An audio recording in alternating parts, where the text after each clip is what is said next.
ગુજરાતના રાજકોટના ક્રાઇમ બ્રાન્ચના આઈપીએસ જગદીશ બાંગરવાની સામે કોળી પટેલ સમાજના એક યુવાન એક પત્રકારે એવું એલિગેશન કરવું પડે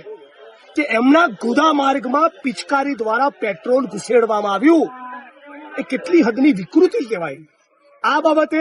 મેં ફોન કરીને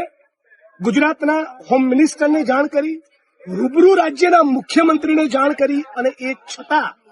જો રાજ્યની સરકાર આ મુદ્દે એક્શન લેવા માંગતી ન હોય તો ક્યાંક ને ક્યાંક એનો મતલબ એ થાય છે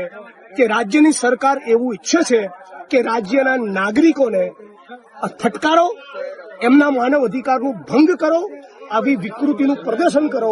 સરકારને ફરક નથી પડતો તો આની સામે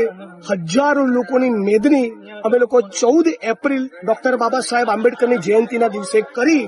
રાજકોટ પોલીસ કમિશનર કચેરીના ત્યાં હજારોની તાદાદમાં જવાના છીએ, એક જ માંગ સાથે કે આઈપીએસ જગદીશ બાંગરવાની સામે એફઆઈઆર કરી એની ધરપકડ કરી, જે ક્રાઇમ બ્રાન્ચમાં એણે કોળી પટેલ યુવાનના માનવ અધિકારનો ભંગ કર્યો એ જ રાજકોટની ક્રાઇમ બ્રાન્ચમાં એના રિમાન્ડ માંગવામાં આવે।